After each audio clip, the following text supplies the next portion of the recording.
ብር ጧፍ ገቢ አድርገውልናል። ድምሩ ደግሞ 335555 ብር ነው። በእውነት በእኛ ቤተክርስቲያን 100 ብር 200 ብር ትልቅ ታሪክ አላትና እናንተ ግን አብዝታችሁ ነውና የሰጣችሁት። እግዚአብሔር አብዝቶ ይባርካችሁ። ተዘግኖ የማያልቅ ተሰጥቶ የማያልቅ ብዙ በረከት ብዙ ሲሳይ ብዙ ሀብት በእጃችሁ ይግባ። የቅዱስ ሚካኤል በሩ እንዲከፈት 3 2 1 በስመ አብ ወወልድ ወመንፈስ ቅዱስ አሐዱ አምላክ አሜን። ሰላም እግዚአብሔር ከሁላችሁ ይሁን። ውድ ኃያሉ የልዑል እግዚአብሔር ልጆች እንደምን አላችሁ? እንደምን ከረማችሁ? እኔ በጣም ደህና ነኝ። እግዚአብሔር አምላክ የተመሰገነ ይሁን። እንግዲህ ዛሬ የምገኘው ዕለተ ሐሙስ ነው። ዛሬ ነገ ሊቀ መላኩ ቅዱስ ሚካኤል ነው። እግዚአብሔር አምላክ መድኃኔዓለም ለወሩ ለዓመቱ በሰላም በጤና ያድርሰን። እንኳን አደረሳችሁ። ዛሬ ሐሙስ ነው ይሄ ቪዲዮ የሚቀዳው። በመብረቁ ቅዱስ ሚካኤል ገድላት ድርሳናት በሚነበብበት፣ ነዋያተ ቅዱሳን ባሉበት፣ ጸበሉ በፈለቀበት ቦታ ላይ ቅባ ቅዱስ፣ የእምነት ጸበል፣ የተለያየ ፕሮግራም በሚካሄድበት ቦታ ላይ ዛሬ ተገኝቻለሁ። ይህ የሆነበት ምክንያት ድምፁ እንዳጋጣሚ ያው የዲያብሎስ ፈተና በጣም አስቸግሮን ለ1 ሰዓት ለ2 ሰዓት ብለን ሄደን ሌሊት የሄድን ከቀኑ 9 ሰዓት ከምናምን ሲል ነው ቤቴ ራሱ የገባሁት። በጣም በሚገርም በሚደንቅ ሁኔታ አባቶች እስኪደነቁ የዲያብሎስ ፈተና ያለበት ቪዲዮ ሙከራ ሲደረግለት ይቀዳል። ነገር ግን ቀጥታ ሀሳባችን ማስተላለፍ ስንጀምር ኦፍ ሆኖ ይዘጋል። መቅዳቱን ወይም ድምፅ ማስገባቱን ያቆማል። የሚገርማችሁ 4 ዙር ተቀድቶ ነው ቪዲዮ ራሱ ይሄ ነገር ዛሬ የሚለቀቅላችሁ። የዲያብሎስ ፈተናው ይሄን አይባልም። በተለይ 1 ሰዓት ከ40 ምናምን ደቂቃ የተቀዳ ቪዲዮ ትንሽ የተወሰነ ብቻ ነው ድምፅ ያለው። አብዛኛው ድምፅ የለውም። አብዛኛው አሁን እኔ እዚህ ጋር ክርስትና ስም እየተናገርኩ ነው። አባቶች ያው ከኋላ አሉ ታያላችሁ። አስተዳደር አባታችን ደግሞ ይመጣሉ ታዋቸዋላችሁ። እዚሁ ላይ ይሄ ጋር እያንዳንዱን የሰጡኝን የብር መጠን የክርስትና ስም እየተናገርኩ ያለሁበት ነው። እኔም ደግሞ በደጁ ተፈውሻለሁና ሊቀ መላኩ ቅዱስ ሚካኤል ያደረገልኝንም ከዚህ ከገንዘቡ መናገር ወይም ከሰጣችሁኝ አደራ ብር ካስገባሁ በኋላ ቀጥታ ወደ እኔ ምስክርነት ነበር የሄድኩት። ይህ ጎኔ የምታዩት ወይም ድርሳናቱ ገድሉ አጠገብ ያለው ጧፍ አንድ እህቴ የበረከቱ ተሳታፊ የሆነች አሁን እዚህ ጋር ክርስትና ስሙን ጨርሼ እኔ የደመርኩት 300 ምናምን ሺህ ብር አለ። 330 ምናምን ሺህ ነው የሆነው። 335550 ብር ነው የሆነው። 36 ሺህ ነው የገባው። 336 ሺህ ይህን ወረቀት ስሰጣቸው እኔ ደምሬ ይህንን ነው ከዚህ የጎደለ ወይም የተሳታይ ካለ ደምራችሁ ንገሩኝ ብዬ ወረቀቱን ለነሱ ሰጥቻቸው እነሱ እየደመሩ ነበረ። ምክንያቱም በካሽ ላመጣው ፈልጌ እንግዲህ እነኚህ አስተዳዳሪ ናቸው። የሊቀ መላኩ የመብረቁ ቅዱስ ሚካኤል አስተዳዳሪ አባት ናቸው። አሁን የምታዋቸው ወይም የተሳለምኳቸው ገንዘቡን በጥሬ ላመጣው ፈልጌ ከ4 ብር ላይ 16 ብር ከ80 ሳንቲም መቆረጥ አለበት አሉኝ። ከ4 ብር ላይ አስቡ እንግዲህ ከ336 ሺህ ብር ላይ ምን ያህል ብር እንደሚቆረጥ በዚህ ማሰብ አይከብዳችሁም። እነኚህ የምታዋቸው የቅዱስ ሚካኤል አስተዳዳሪ አባት ናቸው። በጣም ትሁት፣ በጣም ወጣት፣ በጣም የሚገርሙ የሚደንቁ አባት ናቸው። የሚገርመኝ ያናደደኝ ነገር የሚገርማቸው ከ1 ሰዓት በላይ ያለው የነሱ ምርቃት፣ የነሱ ትምህርት፣ የነሱ እያንዳንዱ የገባበት ህዝቡ አፉን ከፍቶ የሰማበት እግዚአብሔርን ያመሰገነበትን ትምህርትን እንዲሁም የእናንተን የክርስትና ስም እንዳይሰማ ያደረገው ዲያብሎስ አንዴ አይደለም 2 ጊዜ ቪዲዮ ተቀርቶ እንደዛ አገደ። በ3ኛው ቀን 6 ሰዓት ደረሰና አባቶቻችን ለቅዳሴ እናቶቻችን ለማስቀደስ መግባት ስላለባቸው ሁሉም ተነስተው ወደ ቅዳሴ ገቡ። እኛም ተስፋ አልቆረጥንም። 3ኛ ዙር ቪዲዮ ለመቅዳት ተነሳን። ቪዲዮ መቅዳት ስንጀምር ቀጥታ ዳይሬክት መብራቱ ጠፋ። ይህን ጊዜ አስተዳዳሪ አባታችን በጣም ከት ብሎ ሳቁ። በቃ የንዴት ይሁን ተገርሞ ይሁን ባላቅም ሳቁና በስመ አብ በዚህ ደረጃ ዲያብሎስ ይፈትናል አሉ። ከዛ አባቴ የብዙዎችን አደራ ይዤ ስለመጣው የብዙዎች ገንዘብ ስለሆነ የእናንተን የምርቃት ድምፅ እንዳይሰሙት ይሆናላ ብዬ እንግዲህ ሰላም ለኪ ቢባል ቅዱስ እግዚአብሔር ቢባል ኧረ በስላሴ ምንም በቃ ምንም እንግዲህ እነሱን እስከ ቀኑ 9 ሰዓት አድክመናቸው አስተዳዳሪ አባታችን እንዳልኳችሁ ካህናትም ወደ ቅዳሴ ገቡ፣ ምዕመናን ለማስቀደስ ሄደ። እንግዲህ ቅዱስ ሚካኤል ወርሃዊ መታሰቢያ ዕለቱ ይመስል ነበር። እኔ እንደውም በዕለተ ቀኑ ነበር መስጠት የፈለኩት ያሰብኩትም፣ ግን ያው ወደ ቅዱስ ጊዮርጊስ ወደ ወንቅሸቱ ቅዱስ ገብርኤል ስለሚሄድ ነበረ ከወዲሁ ያደረኩት ዛሬ ሐሙስ ማለት ነው። እንግዲህ ቀጣይ ምንድነው ለብቻው የተቀዱትን ወይም ክርስትና ስማቸውን ራሳቸው አስተዳዳሪ አባታችን የሰማዕቱ ኧረ በስላሴ ስም የቅዱስ ሚካኤል አስተዳዳሪ አባት ራሳቸው ክርስትና ስማቸውን በእነሱ ስም የገባውን የብር መጠን ራሳቸው ነግረው ትንሽ መርቀውን እንለያያለን ማለት ነው። እንግዲህ ዲያብሎስ በዚህ ደረጃ ክንፉን ከዘረጋ ከፈተነ የእናንተ የእናት የአባቶቼ የእህት ወንድሞቼ ጸሎት ነው። እዚህ ጋ ሁሉም ነገር አልቆ ከ2 ሰዓት በላይ ቀረጻ ተካሂዶ ሰላም ለኪ ተደግሞ አቡነ ዘበሰማያት ተደግሞ የእናንተ እያንዳንድ ምርቃት ተመርቃችሁ ነበረ። ነገር ግን በዲያብሎስ ሁኔታ የሚገርመው 1 ሰዓት ከምናምን አስቀምጠዋለሁ ያን ቪዲዮ። እውነት ሙሉን ብታዩት በጣም የሚያስገርም ነውና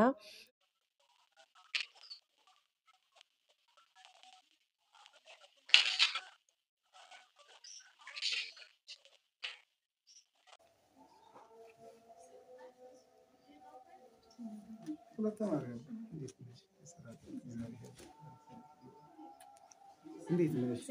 ደህና ነሽ ወይ? እግዚአብሔር ይመስገን ደህና ነን። ዛሬ ያው በእህቶች በወንድሞች አማካኝነት ወደ እኔ የመጣልኝን አደራ ይዤ መጥቻለሁ። እንግዲህ ዛሬ 11 ነው። ነገ ሊቀ መላኩ ቅዱስ ሚካኤል ወርሃዊ መታሰቢያ በዓሉ ነው። ነገ እንዳጋጣሚ ወደ መሄድበት ገዳም ነበርና ነገ በዕለተ ቀኑና በሚዲያው ወይም በህዝቡ ቤት ቢሆንልኝ ደስ ባለኝ ነበር። ነገ ወደ ወንቅሸት ቅዱስ ገብርኤል ስለሚሄድ ዛሬ እናንተን የፈለኳችሁና ይህንን አደራዬን ለማስረከብ የጠራኋችሁ ለዚህ ነው። በዚህ በእናንተ አካውንት እንዳለ ሆኖ ግን በእኔ ጋር ልከው የሰጡኝ የብር መጠን የክርስትና ስም ይዤ መጥቻለሁና አባቴ እንግዲህ እርሱ ይረከቡኝ።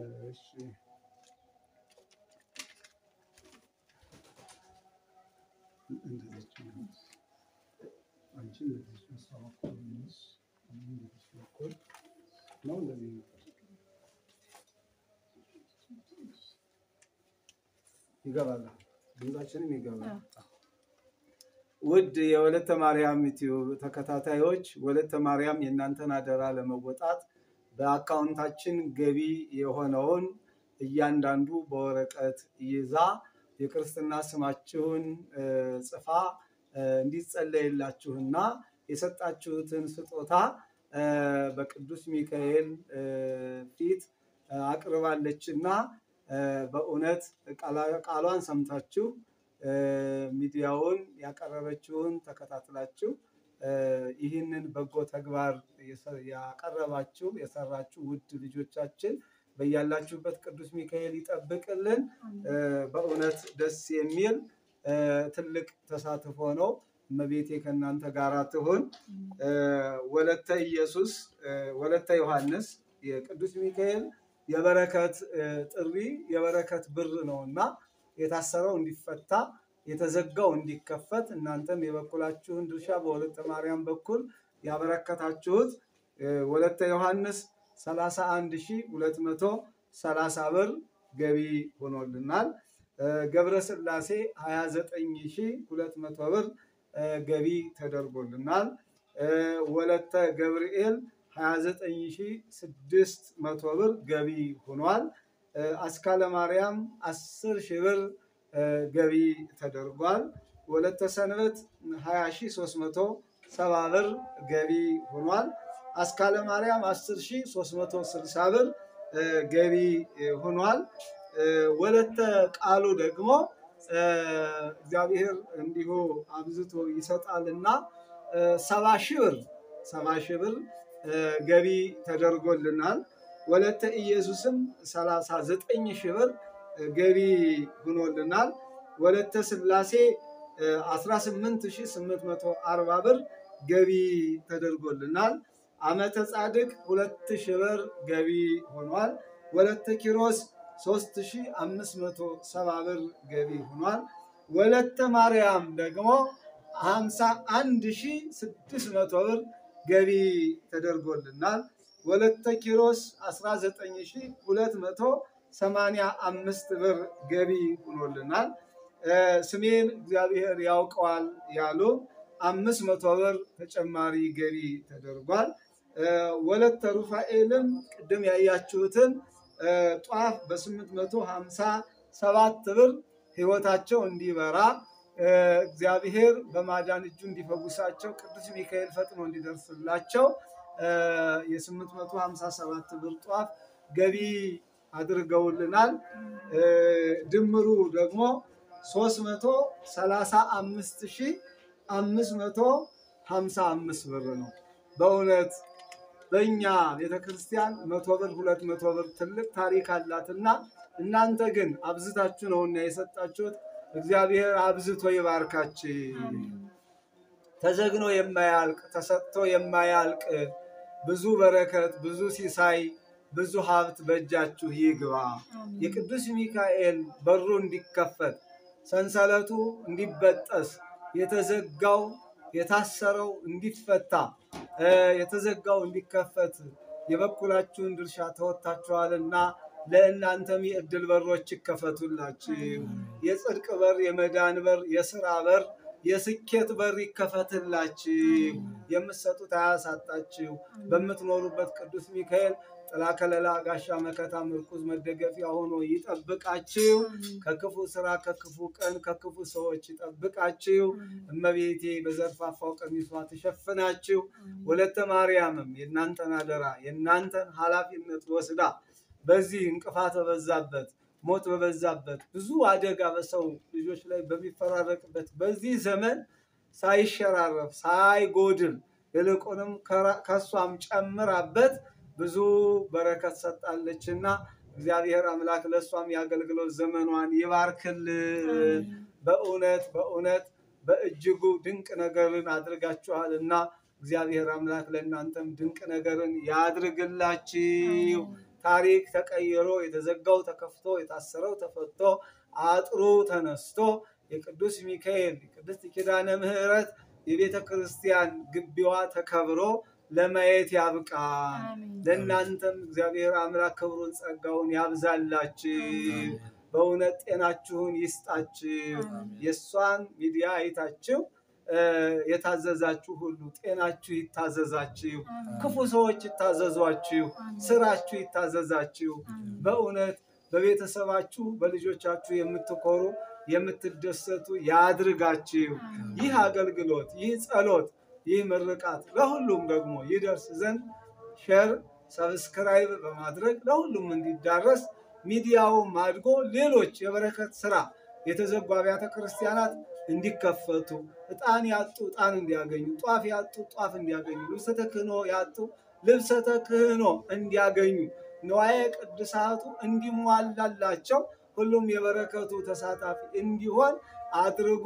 እግዚአብሔር አምላክ ለእናንተም የተሟላ ሕይወት፣ የተሟላ ጤንነት፣ የተሟላ በረከት ይስጣችሁ። አቡነ ዘበሰማያት አባታችን ሆይ በሰማያት የምትኖር ስምህ ይቀደስ፣ መንግስትህ ትምጣ፣ ፈቃድህ በሰማያት እንደሆነች እንዲሁም በምድር ትሁን። የዕለት እንጀራችንን ስጠን ዛሬ፣ በደላችንን ሁሉ ይቅር በለን እኛም የበደሉንን ይቅር እንደምንል፣ አቤት ወደ ፈተና አታግባን ከክፉ ሁሉ አድነን እንጂ መንግስት ያንተ ናትና፣ ኃይል፣ ክብር፣ ምስጋና ለዘላለሙ አሜን። እመቤታችን ቅድስት ድንግል ማርያም ሆይ በመልአኩ በቅዱስ ገብርኤል ሰላምታ ሰላም እንልሻለን። በሐሳብሽ ድንግል ነሽ፣ በሥጋሽም ድንግል ነሽ። የአሸናፊ እግዚአብሔር እናት ሆይ ሰላምታ ለአንቺ ይገባሻል። ከሴቶች ሁሉ ተለይተሽ አንቺ የተባረክሽ ነሽ፣ የማኅፀንሽም ፍሬ የተባረከ ነው። ጸጋን የተመላሽ ሆይ ደስ ይበልሽ፣ ልዑል እግዚአብሔር ከአንቺ ጋር ነውና ከተወደደው ልጅሽ ከጌታችን ከመድኃኒታችን ከኢየሱስ ክርስቶስ ዘንድ ይቅርታና ምሕረትን ለምኝልን ኃጢአታችንን ያስተሰርይልን ዘንድ ለዘላለሙ አሜን። እኔንም እናንተንም ኃጢአታችንን ይቅር ይበለን። በየጥምቀት ስማችሁ ከኃጢአት ማሰሪያ የተፈታችሁ ንጹሐን ሁኑ። ከኃጢአት እስራት፣ ከበደል እስራት፣ ከመርገም እስራት፣ ከሞት እስራት፣ ከአጋንንት እስራት፣ ከደዌ እስራት እግዚአብሔር ይፍታ። እግዚአብሔር ይባርካችሁ፣ እግዚአብሔር ይቀድሳችሁ። እኛም አስራታችንን ቃል ትገቢያለሽ እናዞራለን ብለን አስበናል። እንግዲህ የአስራትና የበረከት ብር በሚቀጥለው እህቶቼ ቃል የገቡ አሉ እንሰጣለን ብለው ቃል የገቡልኝ አሉ። እንደኛ ቃላቸውን ፈጽመው ከላኩልኝ ያንን ገንዘብ ይዤ ስመጣ የራሴን አስራቴን በረከቴ ይዤ እመጣለሁ። መልካም እንግዲህ ውድ የወለተ ማርያም ሚዲያ ዩቲዩብ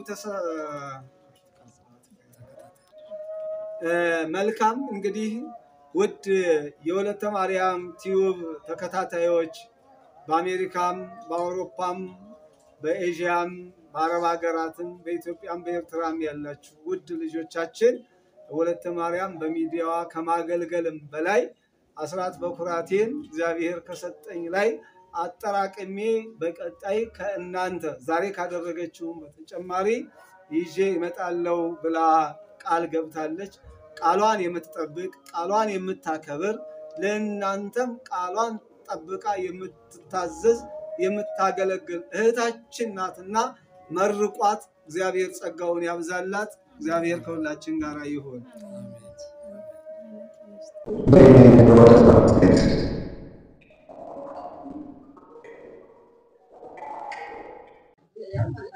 ውድ ልጃችን ወለተ ማርያም እና የወለተ ማርያም ዩቲዩብ ተከታታዮች ይህንን ታሪካዊ አባቶቻችን በገዳም የጻፉትን መቼም ማሽን ጸሎት አያውቅም፣ ስልጣነ ክህነትም የለውም፣ የሰጡትን ብቻ ነው። ይሄ ግን ብራና ዳምጠው ቀለም በጥብጠው ለኢትዮጵያ ሀገራችን ፊደልን ቀርጻ ቤተክርስቲያናችን ባለውለታ መሆኗን በድንቅ አሁንም የምናይበት ተግባር ነው። እንግዲህ የዓለም ፈጣሪ አጋዕዝተ ዓለም ሥላሴ ይቀጥልና ያው መዝሙረ ዳዊት ነው። በዚች በኩል ሆነ እንደዚህ አዘቸካ አጋዕዝተ ዓለም ሥላሴ የዓለም ፈጣሪ የዓለም መጋቢ የዓለምን አስገኝ ሁሉም በሥላሴ ነውና ከሱ ይጀምራል። ፍካሬ ብሎ ይጀምራል መዝሙረ ዳዊት። እንግዲህ ዳዊት ሰባት ሀብታትን ሀብተ ፈውስን፣ ሀብተ በገናን፣ ሀብተ ዝማሬ፣ ሀብተ መንግስትን ያን ሰባት ደግሞ ፍጹም ነውና ሰባት ሀብታት ያገኘበትን መዝሙረ ዳዊት ክፍል ነው የተጻፈው። እዚህ ማንኛውም ይህ ጸሎት ሲጸለይ ክርስቲያን በሙሉ ይሄንን ሀብት ሰማያዊ ሀብት የሚያገኙበት ነው ማለት ነው። ወደ እመቤታችን ሄደን ውዳሴ ማርያም ምንጊዜ ርሪተ ልቡና ርሪተ ህሊና እንባን የምታብሰው ማምላክ ይሄም ደግሞ ሳሊ ለነ ቅድስት እንላ ስለኛ የምትለምንልን ውዳሴ ማርያሟ ውዳሴዋ ቅዳሴዋ ነው። ይሄው እስከ አንቀጸ ብርሃን ድረስ በዚህ ያልቃል። አሁን ደግሞ ወደ ሰማዕታት ነው። ምክንያቱም ቅድስት አርሴማ የክርስቶስ ሙሽራ ናት። ማንኛውም ሰማዕት በምድር ላይ ዋጋ የከፈለው ዘላለማዊ ሙሽራ ለመሆን በእግዚአብሔር በቀኙ በክብር ለመኖር ነውና ለወጣቱም አርአያ የምትሆን በወጣትነት ዘመን አገልግሎ ክብር ለዘላለም ክብር ማግኘት። ቅድስት አርሴማ ያኔ ባትጋደል ስሟም አይታወቅም ነበር። አሁን ግን ጸሎቷ፣ ቃል ኪዳኗ፣ በረከቷ ለሁሉም ነውና ከሰማዕታት ገድል የሷን እንደመጀመሪያ አድርገን ስዕሉን አሁን ግን ያለው ይሄው የገድለ ክርስቶስ ሰምራ፣ ገድለ ቅድስት አርሴማ፣ ገድለ ተክለ ሃይማኖት ቃል ኪዳን የተቀበሉበትና ገድለ ጊዮርጊስ በዚህ ልክ ሆኖ ይሄ ሲጸለይ ሰማዕታት ያገኙትን የተቀበሉትን ቃል ኪዳን ወዳጅ በወዳጅ አይጨክንምና ሲጸለይ የጊዮርጊስ ወዳጅ ጊዮርጊስ ይጎበኘዋል። የኪዳነ ምሕረት ወዳጅ የአርሴማ ወዳጅ የተክለ ሃይማኖት ወዳጅ የክርስቶስ ሰምራ ወዳጅ አለ። ስለዚህ ስማቸው በተጠራበት ገድላቸው በተነበበበት ስዕላቸው ባለበት ቅዱሳን በዚያ ይሆናሉ። ከዛ አንፃር ነው። አሁን ደግሞ ወደ መላእክቱ ደግሞ ፈጥኖ ደራሹ የመላእክት አለቃ ቅዱስ ሚካኤል እሱ ነውና ይሄ ህቡ ስሙ ወይም ደግሞ ቅዱሳን መላእክት እግዚአብሔር ሲልካቸው በክንፋቸው ስሙን ጽፎ ነው። ስሙን ጽፎ ሐዋርያትንም ወደ ዓለም ሲልካቸው እኮ ስሙን ሰጥቶ ነው ቃሉን ሰጥቶና ይሄው የሰባቱ ሊቃነ መላእክት ድርሳን ነው። እንግዲህ ቅዱስ ሚካኤል ፈጥኖ ያልደረሰለት፣ ቅዱስ ገብርኤል ፈጥኖ ያልደረሰለት፣ ሩፋኤል ያልደረሰለት፣ ራጉኤል ያልደረሰለት፣ ፋኑኤል ያልደረሰለት ማን አለ? ስለዚህ በዚህ ልክ ነውና ጸሎተ መቅናዩም አለ ያድነን ህዝበከ ወባርከነ ርስተከ እያልን የምንዘምረው አለና ምን ይላል? ይትግድፈን ነው የተመነን አምላከ ሰላም ተራዳን፣ አትጣለን ቸል አትበለን፣ ይልቁንም የሰላም አምላክ ተራዳን። እግዝእትነ ነጽሪ ሀቤነ ሰላም ወልድኪ ያሉ ምስሌነ ነው። ከዚህ ደግሞ ይሄን ከጨረስን በኋላ ወደ ኪዳነ ምህረት አብ ወልድ ወመንፈስ ቅዱስ በከመ አንገሥዋ ነው።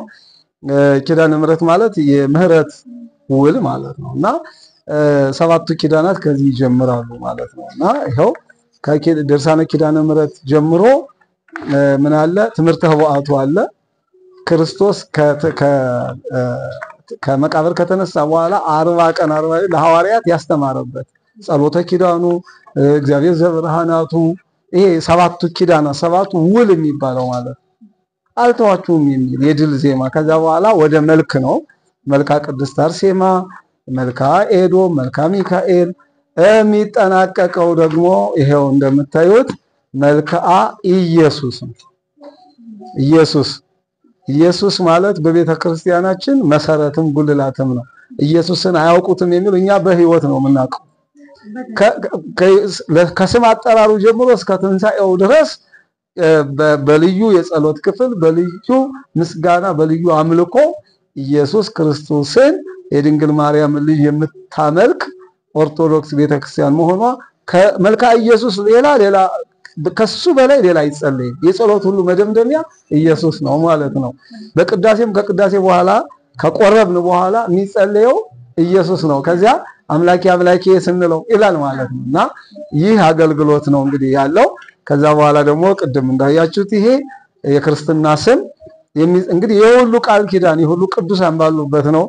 እነ ወለተ ማርያም ስም የነ ገብረ ስላሴና ቤተሰቡ የነ ወለተ ገብርኤልና አስካለ ማርያም የነ ወለተ ሰንበት የሌሎቹም ወዳጆቻችን እንግዲህ በዚህ ይጻፋል። ገና ይሄው ቅዱስ ሚካኤል ብዙ ልጆች ስላሉት ገና በዚህ ይጻፋል። ይሄው ይሄ ሁሉ በቤተ ክርስቲያናችን ታሪክ ለሚሰሩ የተዘጋጀ ቦታ ነው ማለት ነው። እግዚአብሔር ጸጋውን ያብዛል። እንግዲህ በዚህ ላይ ይጻፋል እና ስማቸው መጻፍ ማለት እዚህ ቦታ ላይ የእናንተ ክርስትና ስም ታሰበ ማለት እኔ ምንም አልላቸው፣ እናንተ ታውቁታላችሁ። በዚህም አማካኝነት ነው ይበልጥ በእኔ ላኩት። ብዙ ጊዜ ወደ እኔ ስትመጡ አይ እኔ የሆነ ነገር መርዳት ስፈልግ ዳይሬክት ከቦታው ከነሱ አካውንት ነው ማገናኛቸውና እባካችሁ እኔ አትታመናል አልታመንም አይደለም። ዲያብሎስ ብዙ ስራ ይሰራል። እኔም ደግሞ ብዙ ሌሎች ስራዎች አሉኝና እባካችሁ ሰው ተገናኙ ከአባቶች ስላቸው አንደኛ ክርስትና ስም ታሰበልን፣ ሁለተኛ ደግሞ እኛ ውጭ ያለነው ስንልክ ለቤተ ክርስቲያን መሆኑን ሲያውቁ ደረሰኝ ስለማይሰጧቸው በጥቁር ገበያ ሲልኩ ደርሷል ብለው ዝም ይሉናል። መድረሱን ቼክ አናደርግም። ስለዚህ እኛ ልከና እንላለን። እነሱ ጋር ቢቀርስ ስንልክ አንቺ ጋር ከሆነ የኔ ብር መጠን ስለሚነግሩኝ የሆነ ብር ከመጣ የእናንተ ነው ብዬ ነግራቸዋለሁ። የነገሩ ብር መጠን ስለሚነግሩኝ ስለዚህ ያን ቼክ ማድረግ አንችልም። ብዙ ጊዜ ልከና እንላለን፣ ግን ይድረስ አይድረስ ጊዜ ይወቃል። በእምነት ነው የምንልከው። ስለዚህ መድረሱንም እንድናረጋግጥ ክርስትና ስማችንም እንዲታሰብ ብለው ነበር። እንግዲህ ያላችሁት አልቀረም። ይኸው እዚህ ላይ ውሎላችኋል። እውነት በጣም ነው ደስ ያለኝ። እግዚአብሔር ይመስገን። እንዲሁም ደግሞ በእናንተም ጋር የሚመጡትን በጸሎት አስቡኝ የሚሉት እንዴት ነው ይደውላሉ? እስኪ በዛ አጋጣሚ ስልክ ቁጥሩ የተላለፈላችሁ ልጅ ከዱባይ ይደውላሉ። እሺ ወለተ ማርያም ብላ እግዚአብሔር ይቀርላት። እኔም ከብዙ ደረሰኝ የላኩልኝ ነበር። እዛ ልከናል እያሉ ያልደወሉ መሰለኝ ያልደወሉ ይሁን አላውቅም። ይሄን ሲሉኝ አይኔ በኔ የሰጡኝ ክርስትና ስምና ደረሰኝ እሰጣለሁ የእናንተን ደግሞ እሱ ቅዱስ ሚካኤል ያውቃቸዋል እያልኳቸው ይሄን አልሽ እያሉ ደረሰኝ የላኩልኝ ያሳዩኝም አሉ። እንግዲህ በሁሉም በዛም በዚህም ይሁን ለአንድ ዓላማ ነውና የምትሳተፉት እግዚአብሔር አምላክ በወጣችሁ ልክ ይተካላችሁ። ቀሪ ገንዘባችሁን ይባርክላችሁ። በቤቱ ያጽናችሁ። እኔ ምንም አልልም። እኔ መልእክተኛ ነኝ። እንግዲህ መልእክቴን አድርሻለሁ። እድሜ ከጤና ያድላችሁ አባት። አሜን አሜን። ጸጋውን ያብዛልን። ያው እንግዲህ ደርሶናል ውድ ክርስቲያኖች። እኛ በሁለተኛ ጊዜ ደግሞ ወለተ ማርያም ስትመጣ ተጽፎ እየተጸለየ የምታገኙት ይሆናል። በእውነት ከልብ እናመሰግናለን። በእኛ ቦታ ታሪክ የሰሩ ታሪክ መዝገብ ላይ የሚጻፉ ናቸው እንጂ የሚረሳ የሚተው አይደለምና ያው ይሄኛውንም እንዳያችሁት ነው። ይሄ ከ500 ዓመት በፊት ተጽፎ ከነበረ መጽሐፍ ላይ ነው ጎንድ ተክለ ሃይማኖት የተገኘ። አክሱም ጽዮን ይኖራል ተብሎ ይገመታል። ደብረ ሊባኖስም ይኖራል ተብሎ ይገመታል። ህትመት ላይ የለም። መጽሐፈ አርዲት ክርስቶስ ወደ ዓለም ሄዱ፣ ድውያንን ፈውሱ፣ ሙታንን አንሱ፣ ለምጽን አንጹ፣ አጋንንትን አውጡ ብሎ ሲልካቸው ይሄን ስሙን ሰጥቶ ራሱን ሰጥቶ ነውና ከዛም ደግሞ በምድር ያሰራችሁት በሰማይ እየተፈታ ይሆናል፣ በምድር ያሰራችሁት በሰማይ የታሰረ፣ በምድር የፈታችሁት በሰማይ የታሰረ ይሆናል ሲል ደግሞ የቃሉ መፍትሄ እዚህ አለ። በየቀኑ እውነት ለመናገር በሳምንት ያሉ 7 ቀናት ነው። ከ7 ቀናት ውጪ ሌላ የለም። የሚመላለሱት እነሱ ናቸው። በእነዚህ የ7 ቀን ነው ኃጢያትም የሚሰራው መከራም ፈተናም የሚደርስብን። ስለዚህ የሰባቱ ዕለታት ቤተክርስቲያን የምትጸልየው ዕለት የሚባለው 24 ሰዓት ነው። በእነዚህ በሚመላለሱ 7 ዕለታት በሙሉ የሰኞ ፈተና እንዳያጋጥማቸው፣ የማክሰኞም ፈተና እንዳይገጥማቸው፣ የሮብም የቀን ክፋቱ ይበቃዋል ከክፉ ቀን ከክፉ ስራ ከክፉ ሰዎች ምዕመናን ልጆቻችን እንዲጠበቁ ነው እንግዲህ የምንጸልየው። እግዚአብሔር አምላክ ከክፉ ይጠብቅልን። እግዚአብሔር ጸጋውን ያብዛላችሁ። ውድ ኦርቶዶክሳውያን የወለተ ማርያም ቲዩብ ተከታታዮች በእያላችሁበት ሰላም እግዚአብሔር ከእናንተ ጋር ይሁን። ይህ አሁን የምንገኝበት የካባዱ G7 መብረቁ ቅዱስ ሚካኤል ይባላል።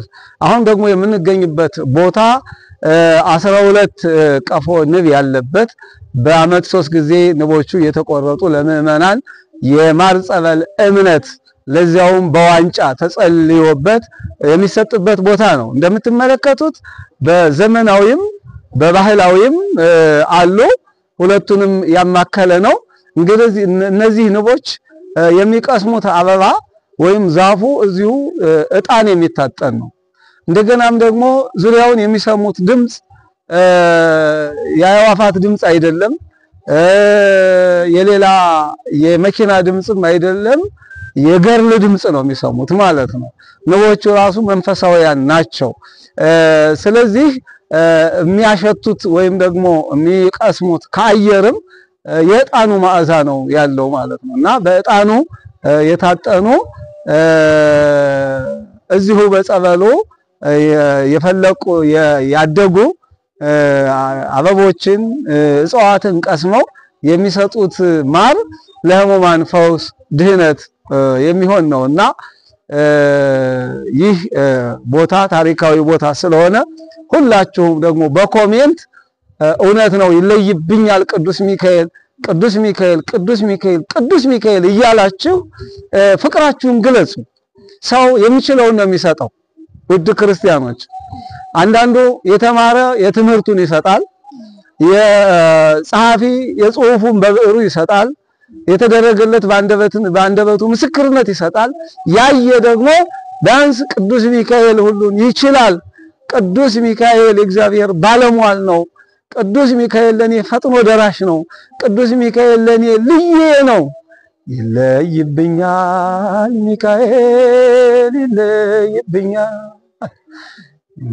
እያልን ያው እንዘምር፣ ሌላ ቀን እንዘምራለን እና ብዙዎች አሉት ለስሙ ምስክር በዙሪያው ያሉትን አብቅቷል ለክብር እያልን ሰንሰለቴ ከእጄ ተቆረጠ እያልን የምንዘምርለት ልዩዋችን አሳዳጊያችን ተንከባካቢያችን ቅዱስ ሚካኤል ይሄው በዚች 2-3 ዓመት እንዲህ አይነት የበረከት ቦታ ሆኗል።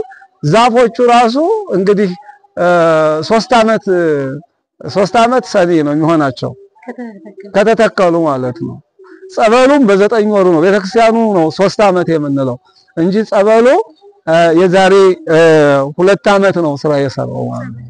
ጸበል የጀመረውና ዛፎቹ ክረምት ላይ ነው የተተከሉት። እንግዲህ ዛፎቹ ማድገዋል። ቅዱስ ሚካኤል በጸጋ ተንከባክቦ ያሳድጋችሁ። ይሄ ሁሉ እንግዲህ እግዚአብሔር ቢፈቅድ ደግሞ የህፃናት ማሳደጊያውን እዚህ አካባቢ መስራት እንፈልጋለን። አዎ በዛ በኩል ላም እርባታ ነው። ወደ ላይ መስፋት እንችላለን። ለምሳሌ አሁን ቦታ ለሚያወጡ ወንድሞቻችን ከአስራታቸው ከበረከታቸው አሁን በተለያየ ነገር ላይ ያዋሉ እኔንም እየላኩኝ በከባባዴ ማልለው ነገር ማደርስላቸው አሉ። ግን አሁን ቅዱስ ሚካኤል አዲስ ወይም አጭር ጊዜ ከመሆኑ አንፃር ከተመሰረተ ያለበት ስራ ወይም አሁን ያለበት ደረጃ የሚያስደንቅ የሚያስገርም ነውና ይሄንን አሁን ቦታው ትንሽ ተባ አሁን ለምሳሌ የህፃናት ሙያ ቢባል ከብት እርባታ ቢባል ቦታው በቂ አይደለም። እውነት ነው። ትንሽ ሰፋ ማለት ወይም ሌላ እንደሚያስፈልግ ነው እና ይሄን ነገር በረከት መካፈል ለሚፈልጉ ይሄ ቦታ ትንሽ ማስፋት ይቻላል። ቦታው እስከ ላይ እስከ ቤቶቹ ድረስ መሄድ እንችላለን። ገንዘብ ካለ አቅም ነው። ያው ባለችን እንናገር፣ ባለችን ፕላን አድርገን እንስራ። እንደው ምዕመናንን ማስቸገር ያ ኑሮ አስቸጋሪ ጊዜው አስቸጋሪ ተደክሞ ውጤቱ ዜሮ የሆነ ለምዕመናኑ ከማሰብ አንፃር ነው እንጂ ቅዱስ ሚካኤል ብዙ ውለታ የዋለላቸው፣ ቅዱስ ሚካኤል ብዙ ድንቅ ነገር የሰራላቸው፣ ቅዱስ ሚካኤል በህይወታቸው ምሰሶ የሆነላቸው ብዙ ልጆች አሉት። ቅዱስ ሚካኤል የመስጠትን ጸጋም ያበዛላቸው። ወገኖቼ የምንሰጠው እኮ ስለኖረን ሳይሆን ስላኖረን ነው። የምንሰጠው ስለተረፈን ስለተረፋችሁ ሳይሆን ከመከራ ስላተረፈን ነው። ከስንት ነገር እንደተረፋችሁ እናንተ ራሳችሁ ምስክር ናችሁ። ስለዚህ እግዚአብሔር ጤና ባይሰጠን ኑሮ ባንሰራ ኑሮ ሳንቲምም አይኖረንም ነበር። ካለን ላይ ደግሞ በጥቂቱ መታመን በብዙ ያሾማልና የቅዱስ ሚካኤል ወዳጆች እዚች የምታደርጓት የምትደግፏት ድጋፍ ፍሬ አፍረታ ስራው ተሰርቶ ተከናውኖ ባይናችሁ ታዩታላችሁ። እንደቀደም እንዳያችሁት በብራናው መጽሐፍ ከትንሽ ብር ከድንቡሎ ሳንቲም ጀምሮ የረዱንን እንኳን በብራናው መጽሐፍ እንጽፋለን ስማቸውን። ምክንያቱም ያ የብራና መጽሐፍ ታሪካዊ መጽሐፍ ነው፣ ታሪካችን ነው፣ ቅርሳችን ነው። በቅርስ መጽሐፍ ውስጥ ነው ስማቸውን የምንዘክረው። ቅድም ከሰጡት ጋራ ነገም የሚሰጡት አያልቅም። እዚያው ላይ ቀለሙ ከእጽዋት የተዘጋጀ አባቶች ናቸው የጻፉት። ብዕሩ በእጅ ነው፣ በካህን እጅ ነው የሚጻፈው። ተጽፎ የሚሰረዝ እንደ ወረቀት እንደዚህ ወረቀት የሚጣል አይደለም፣ የሚቀደድ አይደለም። ቅድም ያያችሁት ማለት ነውና በዚያ በብራናው መጽሐፍት ላይ የክርስትና ስማችሁን በማይጠፋው መዝገብ በምድራዊው ቅርስ ከእግዚአብሔር ጋራ እንደው እኔ ደስ የሚለው ቅዱስ ሚካኤል ስዕሉ ባለበት አጋዕዝተ ዓለም ሥላሴ እመቤታችን ቅድስት አርሴማ እመቤቴ ኪዳነ ምሕረት ባለችበት የነሱ ስም በተጻፈበት ስዕላቸው ባለበት አብሮ መጻፍ ማለት መታደል ነውና መመረጥ ነው፣ መታደል ነው። ይህንን በማድረግ እግዚአብሔር እንዲያሰፋልን የናንተም ድጋፋችሁ ትብብራችሁ አይለየን እላለሁ። የንቦቹ ባህሪ እንግዲህ እኔ እየፈራሁ ሁሉ ነበርና ንቦቹ በጣም እንትን ናቸው ማለት እንግዲህ ጸሎታዊ ሲኖረን መንፈሳዊ ስንሆን ያለን ባህሪ ነው የተሰማኝና ብዙ ጊዜ አሁን ንብ ባለበት ቦታ ያደገ ሰው ያውቀዋል። እኛ የገጠራማ ልጆች በደንብ እናውቃቸዋለን። ትክክል አባቶቻችን ስለሚያረቡና በጣም ተጠንቅቀን ነው። ቁጡ ናቸው፣ ይናደፋሉ ምናምንና ባለፈው መጥቻለሁ። አሁንም ማለት ግን አይናደፉም። እውነት ነው። ምክንያቱም ሰው በእግዚአብሔር ቃል ካደገ ፍጹም ትሁት ይሆናል፣ ሰው አክባሪ ይሆናል፣ ታዛዥ ይሆናል። ልጆቻችን የእግዚአብሔር ከሆኑ የኛ ናቸው፣ የእግዚአብሔር ካልሆኑ ግን የኛም አይደሉም። ምክንያቱም ጋጠ ወጥ ይሆናሉ፣ ተሳዳቢ ይሆናሉ፣ ተናካሽ ይሆናሉ። ዛሬ ሰውን በሚነድፍበት በሚጎዳበት ዘመን ንቦቹ ራሱ ከሰው ጋር እንደለማድ ሆነው ሳይነድፉ እንዲህ ከቆምን ይሄ ምንድነው? ይሄ መለኮታዊ ጥበብ ነው። እነሱ ፍጡሮች ለእግዚአብሔር ቃል ይታዘዛሉ። እነዚህ አንደበት የሌላቸው እንኳን ወይም ተናዳፊ የሆኑ እንዴ እግዚአብሔር አንበሳ የሚበላውን አንበሳ ለዳንኤል እኮ ፍራሽ ነው ያደረገለት። እንደዚህ ወደ መሬት ሲወረውሩት መሬቱ እንኳን ጎኑን እንዳይመታውና ወገቡ እንዳይሰበር በጋማቸው ነው እንደዚህ የተቀበሉት ዳንኤልን። ስለዚህ እግዚአብሔር ይችላል። እግዚአብሔር ድንቅ ነገርን ያደርጋል። ይህ የእግዚአብሔርን ድንቅ ሥራ የምናደንቅበት በአይናችን እያየን የምንመሰክርበት ድንቅ ነገር ነው። ወለተ ማርያም ገርሞኛል። ለእውነት ስላብራሩልኝ እጅግ አመሰግናለሁ። በእውነቱ ይገርማል። እንግዲህ የሰው ልጅ ምን ያህል ከቤቱ ርቀናል፣ ምን ያህል ከመንፈስ ቅዱስ ርቀናል፣ ምን ያህል ቃል እግዚአብሔርን ተግብረን ኖረናል ብለን በእነኚህ በንቦች ራሳችን ልንፈትሽ ይገባልና ራሴን እንዳያርገውኛል። አመሰግናለሁ። አዎ እንግዲህ ከዚህ በተጨማሪ ደግሞ እግዚአብሔር ቢፈቅድና ቢረዳን እዚህ ዛፎቹ መሃል ላይ ዮርዳኖስ ጸበልም አስበናል። ቅድም እየነገረን ነበር ወንድማችን። ዮርዳኖስ ጸበልም አስበናል። እንግዲህ ያሰባችሁትን እግዚአብሔር ለፍጻሜ ያድርስላችሁ። የምታቅዱት የምታልሙት ሁሉ ይስመርላችሁ። ከልብ እንወዳችኋለን። በያላችሁበት በምትኖሩበት ቅዱስ ሚካኤል ይጠብቅልን ጸሎታችን ነው። በእውነት እንዲህ ስለተመለከታችሁ ስላያችሁም እግዚአብሔር በምህረቱ ይመልከትልን። ቅዱስ ሚካኤል ክንፎቹን ዘርግቶ ጥላ ከለላ ይሆናችሁ። እመቤቴ ቅድስት ኪዳነ ምሕረት በዘርፋፋው ቀሚሷ ከክፉ ነገር ሁሉ ትሸፍናችሁ።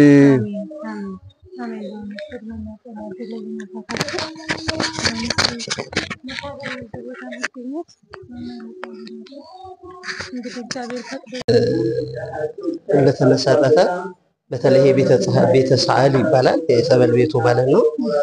በዚህ ጸበል ቤት ላይ ቢያንስ ህሙማነ ስጋ ሲመጡ ቢያንስ ብዙ ጸሎት ያስፈልጋቸዋል። እዛ ውጭ አውደ ምሕረት ላይ የገድል ማንበቢያ 46 ገድላት ይነበባሉ። በአመቱ ነው በየቀኑ 6 ገድላት እና ኪዳንም ይደርሳል። በየቀኑ ነው ኪዳን የሚደርሰው። ከ1 እስከ 7 የመሐረና አብ ጸሎት አለ። ከ1 እስከ 7 ማለት መደበኛ ማለት ነው። በዝክሮች አሉ። በ7 የሥላሴ ዕለት ሱባኤው ማብቂያ፣ በ12 የሚካኤል ዕለት፣ የኪዳነ ምሕረት ዕለት፣ የሰማዕቱ መርቆሬዎስ እና የእጨጌ ዮሐንስ ማለት ነው። እና አባታችን መላከ ሰላም ክብረ ሞገስ አባተ የዚህ ታላቅ ደብር ዋና አስተዳዳሪ ይሄንን ብራና እየሰማን ያለው ብራና ተሸጠ ሲባል ነው፣ ተዘረፈ ሲባል ነው የምንሰማው። ግን እሳቸው ወደ 600 ሺህ ብር ወጪ በማድረግ ከኪሳቸው ከገዳም ተጽፎ እንዲመጣ አድርገውታል። ይሄን መጽሐፍ ማለት ነው።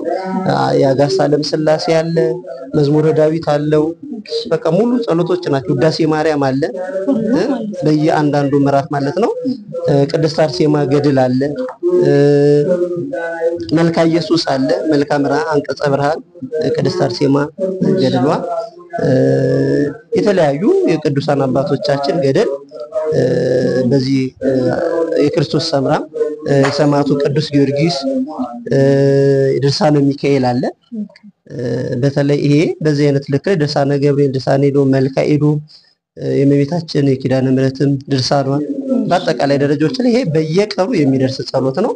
ይሄ ጸሎት ሲደርስ በተለይ ይሄኛው ሲገዛ ይሄ ቦታውን ለመግዛት እነዚህ መጽሐፉን ለመግዛት በግል የወጣ ወጪ አለ ብዬሻለሁ።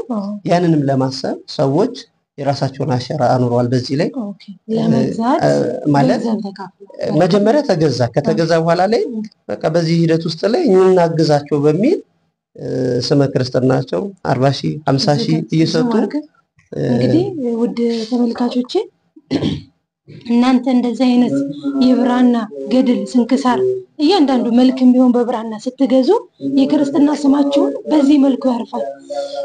ይህ ማለት እድሜ ያለው ችል ነው። ዛሬ ታይቶ ነገ የሚጠፋ አይደለም። ከዘመናት ዘመናት በተለይ ብራና ስለሆነ ከዘመናት ዘመናት መሻገር የሚችል ነው። እንግዲህ በዚህ ላይ ክርስትና ስሙን ወይም እዚህ አሻራ ላይ የተሳተፈ እንግዲህ ምን አይነት በረከት እንደሚያገኝ ያው እናንተ ታውቁታላችሁ። መታደል ነው በእውነቱ። ለምሳሌ ይሄ አሁን እዚህ ጋር የምታየው ከዚህ ጀምረሽ እስከዚህ ድረስ በዓለም ዙሪያ ያሉ የቅድስት ሥላሴ ልጆች መንፈሳዊ ማህበር እየተሳተፉ በዓለም አቀፍ ያሉ ማለት ነው። ከዚህ እስከዚህ አስተዋጽኦ አድርጓል ለዚህ ማለት ነው። ወደ 100 ሺህ ብር ሰጥተዋል ማለት በዚህ አይነት ልክ ላይ ሁሉንም መጽሐፍ ያው ያቀም አለ። አሁንም ለወደፊቱ ወደፊት የሚሰጡ ሰዎች ካሉ ስማቸው በዚህ ልክ ላይ ክርስትና ስማቸው በዚህ ላይ ይጻፋል ማለት ነው። እስከዚህ ድረስ ለነሱ ተብሎ ለክርስትና ስም ተብሎ የተቀመጠ ነው። የታቀደ ተብሎ የተጻፈ የተዘጋጀ ነው ይሄ ማለት ነው። አንድ ሁለተኛ ይሄ መጽሐፍ አርድእት ነው። ይሄ መጽሐፍ አርድእት ሁልጊዜ ይደርሳል በየቀኑ ማለት ነው። ሁልጊዜ ነው የሚደርሰው ማለት እዛ ልክ እንዳለ ሆኖ እዚህ ጋር ልክ እንደዚሁ እዚህ ቁጭ ብለው አባቶች ያደርሳሉ። ይሄ መጽሐፍ አርድእትን ደግሞ ያመጡት ይሄንን ገደል የሰሩት አባት የጻፉት አባት ቦታው ላይ መጥተው ነው ያስረከሙን። ካዩ በኋላ ላይ ይሄኛው ወሳኝ ነው ለብዙ ደዌ ለብዙ ህሙማን በተለይ ባጋንንት ቁራኝነት ለተያዙ ወሳኝ ነውና የመጽሐፍ አርድእት ቢነበበ ማለት ሐሳብ አነሱ። እግዚአብሔር ረድቶን ደግሞ ይሄንን ደግሞ በ400,000 ብር ደግሞ ይሄ እንዲመጣ ሆኗል ማለት ነው። የመጽሐፍ አርድእት በየቀኑ ይነበባል ማለት ነው በዚህ ቤት ውስጥ ማለት ነው። ሌላው ጸበሉ የሚመነጭበት ወይም ደግሞ ጸበሉ የተገነባበትን ግንባታ ስንመለከት ልክ መጽሐፍ እንደሚለው በስተምስራቅ የሚፈሰው የኤዶም ገነት የሚለው ማለት ነው። በስተምስራቅ የሚፈሰው የኤዶም ገነት የሚለው የመነጨው ከዚህ ከላይ ነው። ከላይ ከተራራው ላይ ወደዛ የመነጨው በመብረቁ የመነጨው አሁን 3 ሜትር ጥልቀት አለው። 3 ሜትር ለሰራተኛ ወጪ አልወጣም። ግንበኛው ራሳቸው ክቡር አባታችን ናቸው። ጸበሉ ከዚህ ነው የሚወጣው። ምን ጸበለውም ምን ጠጣው ማለት ነው። ከዚህ ነው ከዚህ ነው የሚወጣው ማለት 3 ሜትር ነው ጥልቀት። ክቡር አባታችን ነው የሰሩት ይሄንን ግንባታው። ግንበኛ ባለሙያ ናቸው፣ ሰባኪ ናቸው፣ ዘማሪ ናቸው፣ ቀዳሽ ናቸው፣ ሁለገብ ናቸው። እና በተለይ ይሄንን የሚያስታውሰን ይሄን ገብተው ጸሎተ ሐሙስ ነበርና ጧት መገንባት ነበረበት። ገንብተው ከከሰዓት እግረ ጠብ ነበር እጥበተ እግር ማለት ነው። አሁን ማሰለ ነበር እግረ ጥብጥነት ሊያጥቡ መጡ። እጃቸው እየደማ ነው። እጃቸውን ዋስከተው ሲያጥቡ ነው የነበረው ማለት ነው። ይሄን ስለሰሩ ገንብተው ሲሰሩ እንትን ብሏል እጃቸው ማለት ነው። በዚህ አይነት ልክ ነው። እዚህ ጋር የምትመለከቻቸው የማር ጸበል የሚዘጋጀው እዚህ ውስጥ ነው። እዚህ ውስጥ ላይ የማሩ ጸበል እዚህ ውስጥ ላይ ያው ንቦችን አይተሻቸው በኋላ ታያቸዋለሽ። አቋላ አለ በዚህ ውስጥ ላይ ገባና በዚሁ ታሽቶ ለምእመናን ይዘጋጃል። ልክ እንደ አባቶቻችን ልማድ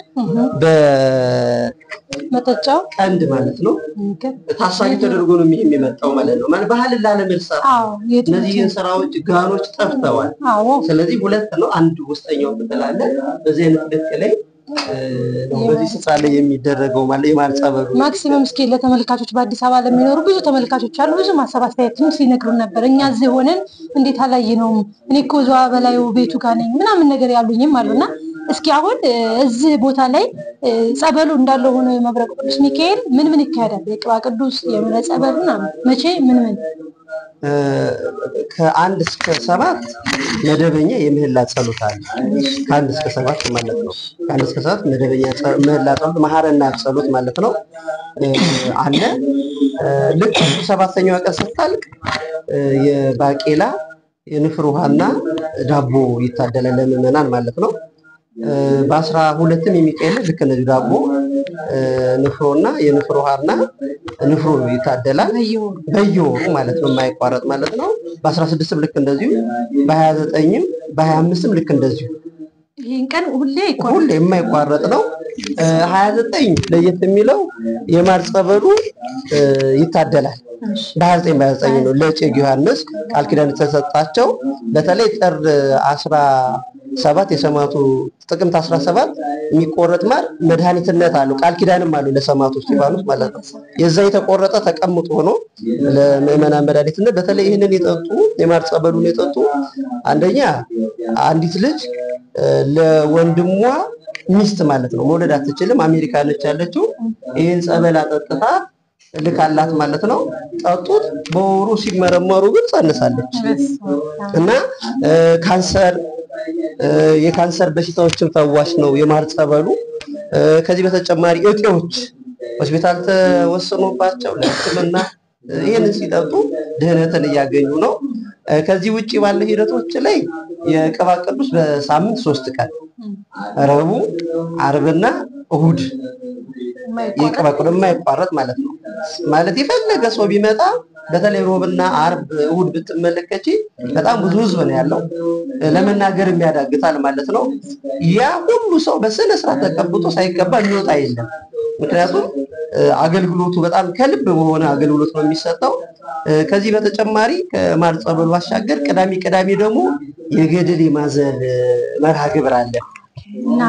እናቶች ወንድሞችም ለምሳሌ የእግዚአብሔር ፍቃድ ሆኖ የዘገየባቸው እነሱ በዚህ አይነት ልክ ላይ ይሄንን ነገሮች ላይ ይሸከማሉ፣ በመስቀል ይደባበሳሉ ማለት ነው። አጠቃላይ ማለት ነው ሁለት ደብር ማለት ይቻላል። ይሄ የላይኛው ቤተክርስቲያን ኪዳን አለው፣ ከዓመት እስከ ዓመት ቅዳሴ አለው። ሁሉ ቀን አይቆርጥ እስከ ዓመት ማለት ነው፣ ምንም ሳይቋረጥ ማለት ነው። እዚህም ከዓመት እስከ ዓመት ኪዳን አለ። ከዓመት እስከ ዓመት ገድላት ያው ውጭ ላይ ታያቸዋለች። 46 ገድላቶች የሚነበቡት ይሄ ነው። ሰፊ አገልግሎቱ ማለት ነው። በተለይ በአባቶች የተነገረ አለ። በኋላ ላይ ወደ ጓሮ እንመለከታለን። የዮርዳኖስ ጸበል አባቶች አሁን ይሄ የአርደት መጽሐፍ ይሰጡን ያመጡልን አባት እዛ ሱባኤ ገብተው ዮርዳኖስ ጸበል አለ አለ ብሎ ቦታውን ጭምር ምልክት አሳይቶናል። ያቺ ክቧን ያየሻት ማለት ነው። በቃ እናያታለና በአጠቃላይ ደረጃዎች ላይ አገልግሎቱ ሰፊ ነው። ብዙ ህልሞች ነው ያለው። የህፃናት ማሳደጊያ መንግስት ቢሮ አስገብተናል። የህፃናት ማሳደጊያ ወላጅ አልባ ህፃናት በተለያየ ምክንያት ወላጆቻቸውን ያጡ በደብሩ እዚሁ ቦታው ላይ ቤተሰብ ተፈጥሮላቸው ራሱ ሊመገባቸው ሊያመጣቸው። አንድ ሁለተኛ የከብት እርባታ ላይ ደግሞ ወተት ይኖራል። ምዕመናን በአነስተኛ ገንዘብ ጸሎት የተደረገበት ነው። ያንን የማር ጸበል እንትን የወተት የሚገዙበት እንዲሆን ከዚህ በተጨማሪ እንትን ወፍጮ ቤትም ታሳቢ አለ። የኑግ ዘይትም ታሳቢ አለ። በዚህ ቦታዎች ላይ ሰፊ ነው ሐሳቡ። በተለይ ወደፊት ወደ መጣያቸው ቦታዎች ይኖራሉ። ከአጥሩ አሁን ያልተገዛ ያልከፈልበት ከሰዎቹ ጋር በመደራደር ብቻ ቦታ አጥረናል፣ ሌላ ሰው እንዳይወስድበት። እንደገና ወደዛ የምንሻገርበት ደረጃዎች ላይ እያሰብን ነው። እግዚአብሔር ቢረዳ እግዚአብሔር ለዚህ እቅድ ያስቀመጣቸው ሰዎች ካሉ ማለት ነው። ከዚህ በተጨማሪ በዚህ ክፍል ነች። በዚህ ክፍል ውስጥ ላይ ጸሎት ይደረግባታል። በተለይ ክቡር አባታችን እና ክቡር ጸሐፊያችን እነሱ ነው ገብተው የሚጸልዩባት። ወደፊት እግዚአብሔር ቢፈቅድ ቢወድ ሰው በብዛት ተምሮ ከተጠመቀ ከዳነ ደግሞ ምን ያስፈልጋል? ቅዱስ ሥጋውና ክቡር ደሙ ያስፈልጋል። ስለዚህ በዚህ አይነት ልኮች ላይ ሰፊ እቅድ ያለበት ስራ እየሰራን ያለን። ውድ ተመልካቾቻችን ይህን ሁሉ ገድል እንደገናም ስንክሳር ብዙ እንዳያችኋት ይሄ ሁሉ የተዘረዘረው በሙሉ የሚገኝበት ቦታ ነው። አሁን ላይ ተቸግሮ እናንተ ፊት ቆመው እየለመኑ የነበሩትና እንግዲህ የሰጣችሁኝን አደራ ይዤ መጥቻለሁ። በመቀጠል ደግሞ ከማሩ ቦታ ጋር ትንሽ እናሳያችሁና ቀጣይ የገንዘቡን ማስረከቡ ሁኔታ እናፈጽማለን። ሰላማችሁ ይብዛል።